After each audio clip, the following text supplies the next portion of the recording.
Everyone, welcome back to my channel. ಯಾರೆಲ್ಲ hair straight ಮಾಡ್ಕೊಳ್ತಾ ಇದ್ದೀರಾ ಅವರಿಗೆ ಒಂದು ಹೇರ್ ಕೇರ್ ಯಾವ ತರ ಮಾಡ್ಕೊಳ್ಬೇಕು, ಮತ್ತೆ ಅದಕ್ಕೆ ಒಂದು ಹೇರ್ ಸ್ಟ್ರೈಟ್ ಮಾಡಬೇಕಾದ್ರೆ ಹೀಟ್ ಪ್ರೊಟೆಕ್ಷನ್ ಸ್ಪ್ರೇನ ಯೂಸ್ ಮಾಡ್ತಾರೆ. ಅದನ್ನ ಹೇಗೆ ಯೂಸ್ ಮಾಡಬೇಕು, ಯಾಕೆ ಯೂಸ್ ಮಾಡಬೇಕು, ಯೂಸ್ ಮಾಡಲಿಲ್ಲ ಅಂದ್ರೆ ಏನ್ ಪ್ರಾಬ್ಲಮ್ ಆಗುತ್ತೆ ಅಂತ ನಾನು ಈ ವಿಡಿಯೋದಲ್ಲಿ ತಿಳಿಸ್ಕೊಡ್ತಾ ಇದ್ದೀನಿ. ವಿಡಿಯೋನ ಸ್ಟಾರ್ಟ್ ಮಾಡೋದಕ್ಕಿಂತ ಮುಂಚೆ ಯಾರೆಲ್ಲ ನನ್ನ ಚಾನಲ್ಗೆ ಸಬ್ಸ್ಕ್ರೈಬ್ ಆಗಿಲ್ಲ, ಪ್ಲೀಸ್ ಸಬ್ಸ್ಕ್ರೈಬ್ ಮಾಡ್ಕೊಳ್ಳಿ.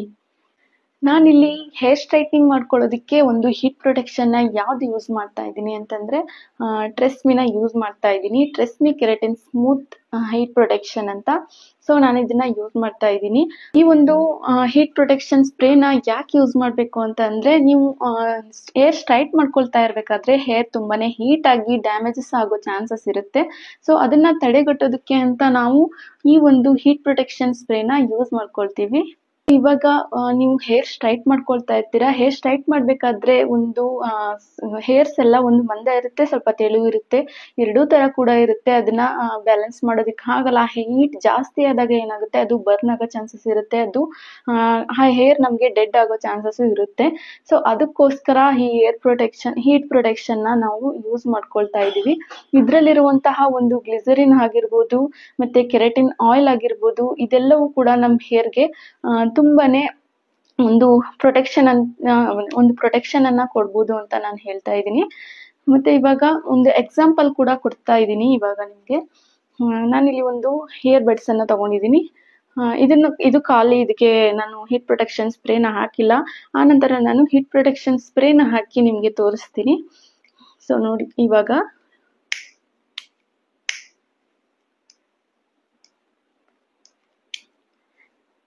ಇದು ಫುಲ್ ಬರ್ನ್ ಆಗೋಯ್ತು ಇವಾಗ. ಸೊ ನಾನು ಇದಕ್ಕೆ ಹೀಟ್ ಪ್ರೊಟೆಕ್ಷನ್ ಸ್ಪ್ರೇನ ಹಾಕ್ತಾ ಇದ್ದೀನಿ ಇವಾಗ.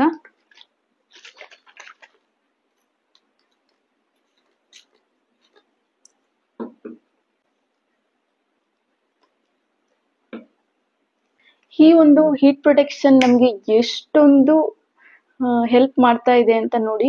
ಫುಲ್ ಅದು ಹಚ್ಚಿದ ತಕ್ಷಣ ಬರ್ನ್ ಆಯ್ತು. ಇದನ್ನ ನೋಡಿ, ನಾನು ಹೀಟ್ ಪ್ರೊಟೆಕ್ಷನ್ ಹಾಕಿದ್ಮೇಲೆ ಯಾವ ತರ ಒಂದು ಅದು ಕತ್ಕೊಳ್ತಾನೆ ಇಲ್ಲ ಬೆಂಕಿಗೆ. ಎಷ್ಟೊಂದೆಲ್ಲ ಯೂಸ್ಫುಲ್ ಆಗಿದೆ ನಮ್ಗೆ ಈ ಕೆರಾಟಿನ್ ಸ್ಮೂತ್ ಹೀಟ್ ಪ್ರೊಟೆಕ್ಷನ್ ಅಂತಾನೆ ಹೇಳ್ಬೋದು. ನೋಡಿ ಎಷ್ಟು ನಾನು ಸುಡ್ತಾ ಇದ್ದೀನಿ ಇದನ್ನ, ಅದು ಬರ್ನ್ ಆಗ್ತಾನೆ ಇಲ್ಲ. ಅದು ಬರ್ನ್ ಖಾಲಿ ಇತ್ತಲ್ಲ, ಅದನ್ನ ಹಿಂಗೆ ಹೀಟ್ ಮಾಡಿದ ತಕ್ಷಣ ಅದು ಬರ್ನ್ ಆಯ್ತು. ಇದು ಎಷ್ಟೆಲ್ಲ ನಮ್ಗೆ ಹೀಟ್ ಪ್ರೊಟೆಕ್ಟ್ ಅನ್ನ ಕೊಡುತ್ತೆ ನೋಡ್ಕೊಳ್ಳಿ. ಇದ್ರಲ್ಲಿ ಪ್ಲಾಸ್ಟಿಕ್ ಫುಲ್ ಕರ್ಗೋಗ್ಬಿಟ್ಟಿದೆ. ನಮ್ಗೆ ಕಾಟನ್ ಸ್ವಲ್ಪನೂ ಬರ್ನ್ ಆಗಿಲ್ಲ, ನೀವೇ ನೋಡ್ತಾ ಇರ್ಬೋದು. ನಾನು ಇವಾಗ ಎಕ್ಸಾಂಪಲ್ ಕೊಟ್ಟಿದ್ದಾಯ್ತು. ಮತ್ತೆ ಈ ಹೇರ್ ಪ್ರೊಟೆಕ್ಷನ್ ಎಷ್ಟೊಂದು ಸೇಫ್ ನಮ್ ಹೇರ್ಗೆ ಅಂತಾನೆ ಈ ಒಂದು ಎಕ್ಸಾಂಪಲ್ ಅಲ್ಲೇ ನೀವು ತಿಳ್ಕೊಂಡಿದ್ದೀರಾ. ಇವಾಗ ನಿಮ್ ಹೇರ್ 2 ಭಾಗ ಆಗಿರುತ್ತೆ. ಸೊ ಇವಾಗ ಇದಕ್ಕೆ ಹೀಟ್ ಮಾಡಿದಾಗ ಅದು ತುಂಬಾನೇ ಬರ್ನ್ ಆಗ್ಬಿಡುತ್ತೆ, ಒಂದೇ ಸರಿ ಬರ್ನ್ ಆಗ್ಬಿಡುತ್ತೆ.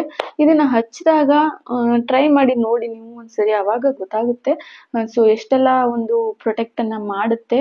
ಮತ್ತೆ ಈ ಒಂದು ಹೀಟ್ ಪ್ರೊಟೆಕ್ಷನ್ ಅನ್ನ ಯೂಸ್ ಮಾಡಿದ್ಮೇಲೆ ಅದು ಯಾವ ರೀತಿ ನಮ್ಮ ಹೇರ್ಗೆ ಎಫೆಕ್ಟಿವ್ ಆಗಿ ಇರುತ್ತೆ ಅಂತ ಹೇಳ್ಬೇಕು ಅಂತಂದ್ರೆ, ನಾವ್ ಇವಾಗ ಅದನ್ನ ಹೀಟ್ ಪ್ರೊಟೆಕ್ಷನ್ ಅನ್ನ ಮೊದ್ಲೇನೆ ಹಾಕಿ ಆನಂತರ ನಾವು ಒಂದು ಹೇರ್ ಸ್ಟ್ರೈಟ್ನಿಂಗ್ ನ ಮಾಡ್ಕೊಳ್ಬೇಕಾಗುತ್ತೆ.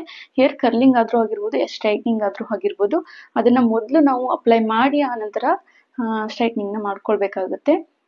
ಸೊ ಅಪ್ಲೈ ಮಾಡಿದ್ಮೇಲೆ ನಮ್ ಹೇರ್ ಅನ್ನ 24 hour ಹೈಡ್ರೇಟ್ ಅಲ್ಲಿ ಇಡುತ್ತೆ. ಅಂದ್ರೆ ತೇವಾಂಶ ಆ ತರ ಇರೋದು, ಫುಲ್ ಡ್ರೈ ಆಗೋದಿಲ್ಲ ಯಾವುದೇ ಕಾರಣಕ್ಕೂ. ಆ ತರ ಒಂದು ನಿಮ್ಮ ಹೇರ್ ಸ್ಟೈಲ್ ಯಾವ ರೀತಿ ಮಾಡ್ಕೊಂಡಿರ್ತೀರಾ ಅದು 24 hours ಅದನ್ನ ಕಾಪಾಡ್ಕೊಳ್ಳುತ್ತೆ. ಮತ್ತೆ ಈ ಹೀಟ್ ಪ್ರೊಟೆಕ್ಷನ್ ಅನ್ನ ಯೂಸ್ ಮಾಡಿದ್ಮೇಲೆ ನಮ್ ಹೇರ್ ಶೈನಿಂಗ್ ಆಗಿರ್ಬೋದು, ಮತ್ತೆ ಸಾಫ್ಟ್ ಆಗಿ ಕಾಣಿಸೋ ತರ ಇರ್ಬೋದು, ಈ ತರ ಎಲ್ಲ ಒಂದು ಎಫೆಕ್ಟಿವ್ ಆಗಿ ನಮ್ಗೆ ಈ ಒಂದು ಹೀಟ್ ಪ್ರೊಟೆಕ್ಷನ್ ಅಲ್ಲಿ ನಮ್ಗೆ ಸಿಗುತ್ತೆ.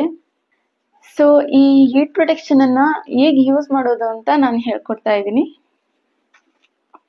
ನಾನಿಲ್ಲಿ ಯೂಸ್ ಮಾಡ್ತಾ ಇರೋದು ಟ್ರೆಸ್ಮಿ ಕೆರಾಟಿನ್ ಸ್ಮೂತ್ ಹೀಟ್ ಪ್ರೊಟೆಕ್ಷನ್ ಅಂತ. ಸೊ ಇದನ್ನ ಇವಾಗ ಹೇರ್ಗೆ ಅಪ್ಲೈ ಮಾಡ್ಕೊಳ್ಳೋಕೆ ಮೊದಲು ಶೇಕ್ ಮಾಡ್ಕೊಳ್ಬೇಕು. ಅದನ್ನ ಶೇಕ್ ಮಾಡ್ಕೊಂಡು ಆನಂತರ ಅದನ್ನ ಅಪ್ಲೈ ಮಾಡ್ಕೊಳ್ಬೇಕು. ಮತ್ತೆ ನಾನಿಲ್ಲಿ 2 ಭಾಗವಾಗಿ ಮಾಡ್ಕೊಳ್ತಾ ಇದ್ದೀನಿ ನನ್ನ ಹೇರನ್ನ. ಸ್ವಲ್ಪ ಡ್ರೈ ಇತ್ತು ನನ್ನ ಹೇರ್ ಅವಾಗ್ಲೇನೆ. ನಾವು ಹೇರ್ ಸ್ಟ್ರೈಟ್ನಿಂಗ್ ಹೇರ್ ಕರ್ಲಿಂಗ್ ಮಾಡಬೇಕು ಅಂತಂದರೆ ಫುಲ್ ಡ್ರೈ ಆಗಿರಬೇಕು, ಆವಾಗ ನಮಗೆ ಪರ್ಫೆಕ್ಟ್ ರಿಸಲ್ಟ್ ಕೊಡುತ್ತೆ. ಇವಾಗ ಡ್ರೈ ಇತ್ತಲ್ಲ, ಅದಕ್ಕೆ ನಾನು ಜಾಸ್ತಿನೇ ಹಾಕೊಳ್ತಾ ಇದ್ದೀನಿ ಹೇರ್ ಪ್ರೊಟೆಕ್ಷನ್ ಸ್ಪ್ರೇನ. ನೋಡಿ ಇವಾಗ ನಾನು ಹಾಕ್ತಾ ಇದ್ದೀನಲ್ಲ, ಇದೇ ಥರ ಅಪ್ಲೈ ಮಾಡ್ಕೊಳ್ಬೇಕು. ಎಲ್ಲ ಹೇರ್ಸ್ಗೂ ಅದು ಅಪ್ಲೈ ಆಗಬೇಕು, ಆವಾಗ ಮಾತ್ರ ನಮಗೆ ಫಿನಿಶಿಂಗ್ ಚೆನ್ನಾಗಿರುತ್ತೆ ಮತ್ತು ರಿಸಲ್ಟ್ ಕೂಡ ತುಂಬಾ ಚೆನ್ನಾಗಿ ಬರುತ್ತೆ.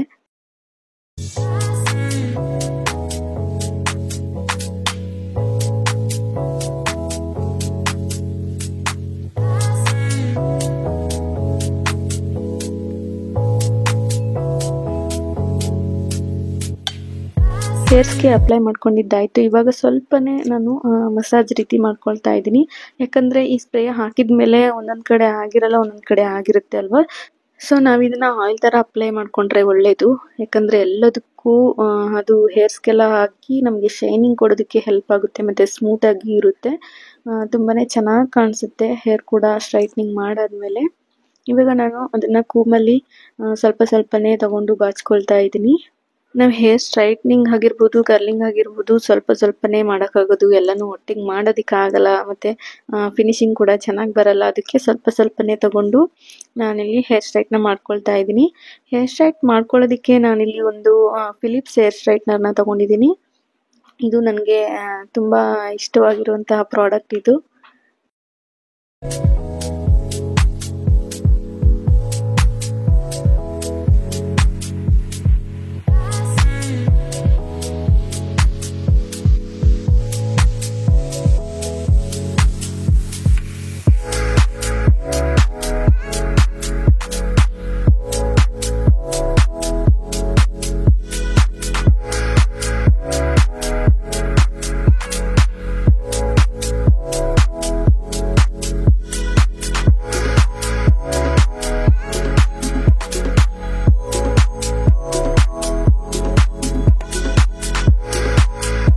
ನಾನಿಲ್ಲಿ ಫ್ರಂಟ್ ಸೈಡ್ ಮಾತ್ರ ಹೇರ್ ಸ್ಟ್ರೈಟ್ ಮಾಡ್ಕೊಂಡಿದ್ದೀನಿ, ಬ್ಯಾಕ್ ಸೈಡ್ ಸ್ಟ್ರೈಟ್ ಮಾಡ್ಕೊಂಡಿಲ್ಲ. ಯಾಕಂದರೆ ನನಗೆ ಮಿರರ್ ಇಲ್ಲ ಅಂತಂದರೆ ಮಾಡೋದಕ್ಕೆ ತುಂಬ ಕಷ್ಟ ಆಗುತ್ತೆ. ಸೊ ಅದಕ್ಕೋಸ್ಕರ ಫ್ರಂಟ್ ಮಾತ್ರ ಮಾಡಿದ್ದೀನಿ.